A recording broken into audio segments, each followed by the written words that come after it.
ভিডিওটা তাদের জন্য যাদের আইফোন দিয়ে সেলফি তোলার শখ আছে, বাট আমার মতন মানি না থাকায় আইফোন দিয়ে সেলফি তোলা কিন্তু অসম্ভব হয়ে যায়। मैं गरीब हूँ मैं गरीब हूँ।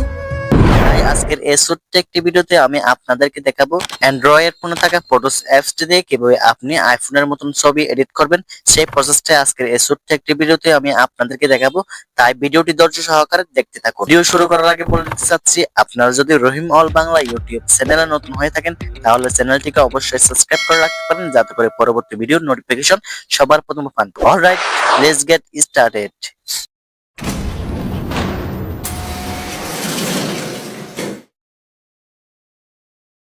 ওকে বন্ধুরা, আমরা মোবাইল স্ক্রিনে চলে আসলাম। মোবাইল স্ক্রিনে আসার পরে ফটোস অ্যাপসটি ওপেন করব।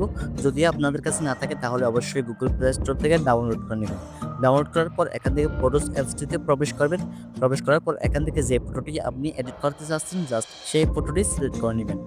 ওকে, আমি একটা ফটো নিয়ে নিলাম আপনাদের বোঝানোর সুবিধার্থে। সো আমি এই ফটোটা কিন্তু আমার অ্যান্ড্রয়েড ফোনে তোলা ছবি, ঠিক আছে। সো এখান থেকে কি করবেন, নিচের দিকে দেখতে পাচ্ছেন একটা অপশন, জাস্ট এই অপশনটাতে ক্লিক করে দিবেন। ক্লিক করার সাথে সাথে দেখতে পাচ্ছেন আমাদের সামনে অনেকগুলো টুলস চলে আসছে। সো এখান থেকে যে কাজটি করবেন, এখানে দেখতে পাচ্ছেন টুলস নামে একটা অপশন, জাস্ট এই অপশনটাতে ক্লিক করে দিবেন। ক্লিক করার পর এখানে দেখতে পাচ্ছেন ব্লার নামে একটা অপশন, জাস্ট এই ব্লারে ক্লিক করে দিবেন। ব্লারে ক্লিক করার সাথে সাথে বন্ধুরা দেখতে পাচ্ছেন আমাদের ফটোর ব্যাকগ্রাউন্ড কিন্তু অটোমেটিক ডিএসএলআর মতো হয়ে গেছে, ঠিক আছে। তো দেখতে পাচ্ছেন আগে কিরকম ছিল, এখন কিরকম, ঠিক আছে। তো এখান থেকে বাড়াতে পারবেন, কমাতে পারবেন। তো আমি একটু কমিয়ে দিলাম, ঠিক আছে। 70 রাখলাম, ঠিক আছে। 70 রাখার পরে ডানে ক্লিক করে দিবেন। ক্লিক করার পর এখান থেকে অ্যাডজাস্টে চলে আসবেন। সো অ্যাডজাস্টে ক্লিক করে দিবেন। ক্লিক করার পর আমাদের সামনে অনেকগুলো টুলস চলে আসছে। সো এখান থেকে আমি এই টুলসটাকে কাজে লাগিয়ে আমাদের ফটোটাকে কালার গ্রেডিং করবো, ঠিক আছে।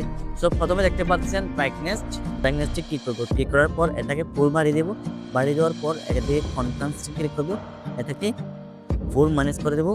ফুল ম্যানেজ করার পর উইথ ফন্টে ক্লিক করবো, এটাকে একটু হালকা বাড়িয়ে দেবো, ঠিক আছে।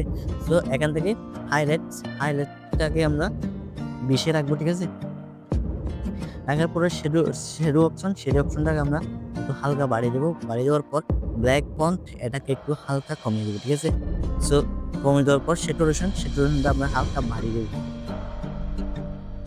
30-এ রাখলাম, ঠিক আছে। সো দেখতে পাচ্ছেন আগে কিরকম ছিল, এখন কিরকম। সো এখানে নিচের দিকে দেখতে পাচ্ছেন ডান বাটনে ক্লিক করে দেবেন। ডান বাটনে ক্লিক করার পর ফিল্টার অপশনে ক্লিক করবেন। এখান থেকে অনেকগুলো ফিল্টার চলে আসবে। সো এখান থেকে আপনি যেটা মন চায় সেটা নিয়ে নেবেন। সো আমার এটা ভালো লাগছে। সো এখন দেখতে পাচ্ছেন কিরকম আগে ফটো ছিল, এখন কিরকম। সো নিচের দিকে দেখতে পাচ্ছেন সেভ বাটন, সেভ টু কপিতে ক্লিক করে দেবেন আপনার ফটো যখন এন্ড হয়ে যাবে।